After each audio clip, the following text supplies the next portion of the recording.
attacked by anti-gay protesters in Moscow today. Someone protect me, someone protect me! Before being arrested by police.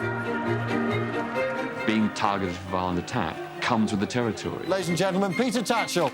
Stop homophobia in the Commonwealth! Peter Tatchell has devoted his life to crusading for homosexuals. When people in power won't show compassion, sometimes you have to up the ante. He writes the book on how to do a protest. Peter is a performance artist. I am trying to ensure the arrest of a torturer. He deserves recognition for his extraordinary contribution to the happiness of millions who've never heard of him. The whole gay community owes you because of your bravery and your courage. Gay activist Peter Tatchell refused to move on. Please. No, we are not moving away. Does Peter have an ego? Yes, you need an ego to perform. Can you shut up now, I'm please? not going to shut up. This is not a free and open debate. Well, hello, welcome to I Love Gay today. And we are in Australia, and we are here with Christopher Amos. How are you? Hi, Matt. It's so good it's good to connect with you here. I know it's evening here and morning for you, so I apologize in advance. No, it's okay. It's only the dogs you have to apologize to. They're just having a delayed walk this morning. So, but no, you and I've known you. You've had so many iterations over the years, and even though you're in Australia now, I've known you. You were in London, and you were doing, working for a magazine. You've had a bar. Tell us a little bit about yourself, because you've got quite a storied background. Yeah. Well, I moved from Australia to London in about 1999, and then I got into the gay media publishing. That's where we connected on some amazing fan trips. And then Bent magazine, it was kind of when that started to sort of die because of advertisers sort of moving online and elsewhere, and Grindr and all these sort of things. And then I worked at the Sun newspaper for a couple of years. And from there, I set up my own sort of publishing little thing. It was just a tourist guide map to London, which I ran Good Gay London Guide for about, that went for about 14 years. COVID killed it off, actually. Okay. And then there was also a gay bar in Soho for a few years called Man Bar. I remember that. But then I sort of, I'd had a film and TV degree, actually, before I moved to London.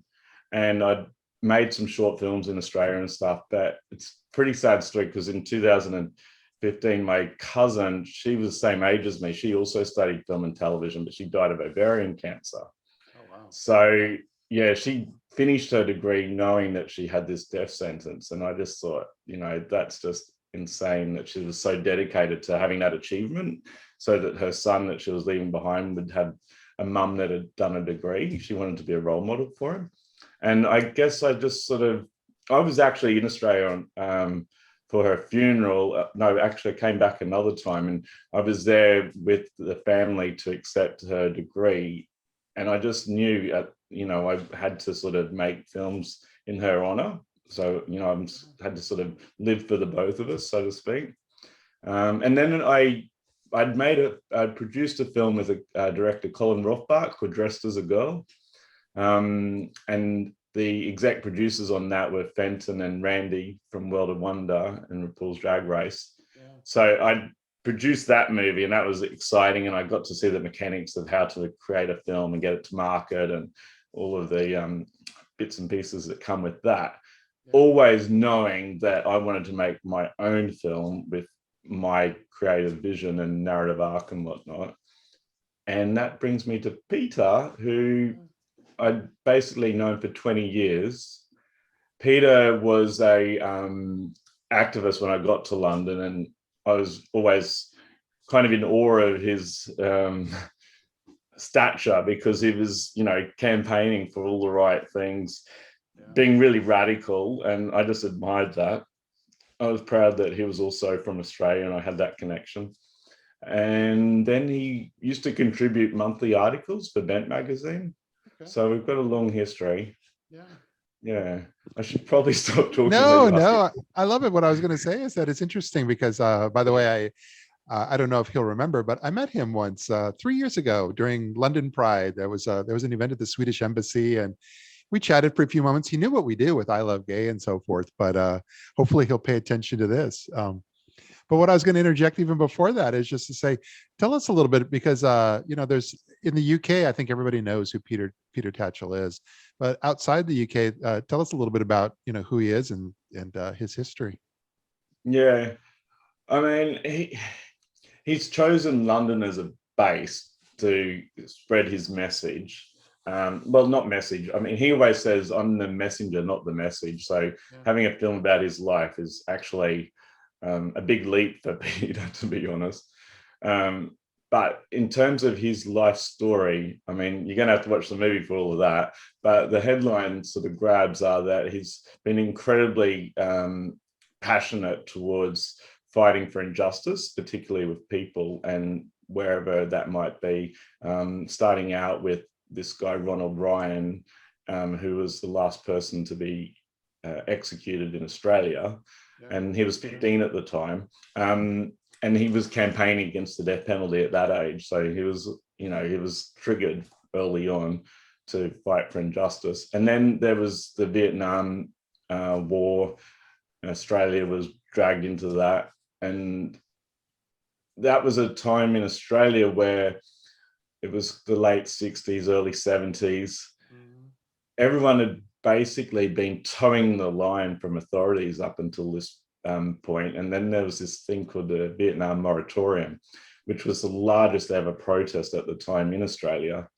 And it brought all these walks of life together. You had like mothers of young men, you had religious people, you had young bohemians, and they all came together. And Peter was part of that organizational committee to pull off that action. And he was inspired, just this is my life. It was in his DNA. And he was also inspired very much by what was happening in America with the civil rights movement and the Black Lives Matter sort of movement at that time with the leaders there. But there was also another thing that happened really young in his life, where there was a bombing at an Alabama church and 4 young girls died. And so he was seeing these things on newspapers in the newspaper. There was no internet at the time. And he was just like, well, there's just too much injustice in the world. So by the time the Vietnam thing happened, they started doing compulsory conscription here in Australia. So he didn't want to be a part of that war. He had a conscious objection to all of that. And there was the allure of London. London was buzzing at that point. A lot of young Aussies went over to London, including my mother. And so off he went to London. And then 4 days later, he saw a gay liberation sticker and on a lamppost, and was just like, I'm going to go to that, and turned up. And then, then he immersed himself in a lot of the LGBT plus liberation protests. But he's done lots of human rights protests as well. So no, he's you've got a great trailer on your website for the movie, and it's for those that don't know, it's coming to Netflix worldwide, I believe. Yeah, and it's on Netflix, and it's starring Ian McKellen and Stephen Fry. So it's like you've got some heavy hitters there, and executive producer Elton John and David Furnish. So you've got massive weight behind this. Yeah, Elton's in there as well. He does a little endorsement inside the film. But what's interesting? It's I'll tell you who the best person not the best, but the most interesting person to sort of sign up and be a part of the film is former Archbishop George Carey. So he was basically the equivalent of the Pope for the Church of England. The only person higher than him was the Queen. And at the time, he was not supportive of the gay rights, marriage and things like that. So Peter took it upon himself, after numerous attempts to create a dialogue with the Church of England.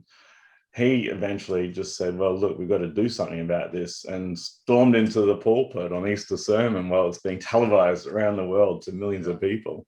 Wow. And so I reached out to George Carey, do you want to be in my little documentary sort of thing?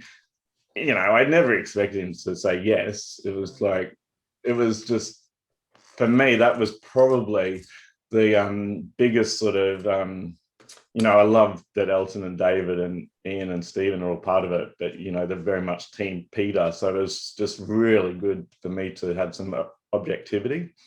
I think that's really important in telling stories. So that was thrilling. No, it's a big deal, and it's huge, and that's why I'm glad you're able to kind of share this story, because not everybody knows who he is worldwide. But coming to Netflix, I think they're going to, that's going to change a bit, and especially it's Pride Month starting next week, so there's like a lot of momentum for these sort of things. So I know I'm going to watch it. Yeah.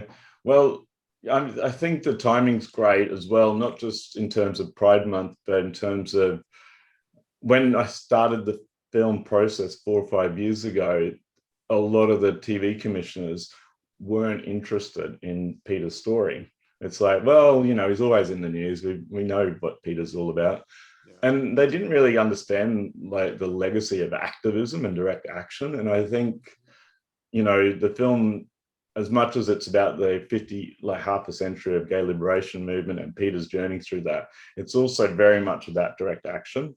And so I feel that anyone that's actually wants to be heard and is angry about something, about an injustice, this is a really good film for them to watch and be inspired by, with ideas for, rather than just signing a petition online, just getting out there and being a part of the community and making your voice heard. And that's becoming more and more of a thing these days. There seems to be a little mini revolution going on around the world. And so I think the timing really ties into that now as well, which is fantastic. Yeah. No, this is excellent. But most importantly, I'm just really glad that you were able to take a few moments out of your morning to just share the story about not only what you've been up to, but this film that you guys are bringing to the forefront. And not only do I look forward to checking it out in June, but I also look forward to reconnecting with you again soon too.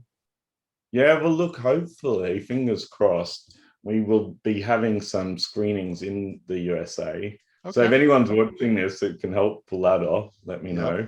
Yep. There's a website, tatchellmovie.com, which we're sort of spinning everything around. There's a blog on there. There's media resources. There's video clips. There's downloadable photos and all this sort of stuff if people want to get involved.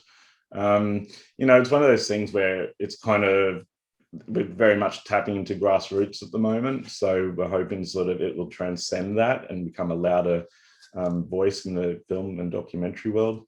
I just had an email from a friend of my mum's. She's completely hetero and stuff. And she's just like, wow, I was moved to tears. I had to stop it 3 times to get my breath. So, it's great that it's affecting people in that way. And I just want people to watch it and be inspired. Yeah. Well, that's amazing. So, well, thanks again just for being here with us. And like I said, look forward to being able to see you soon. Yeah, you too. Thank you. All right. Take care. Bye.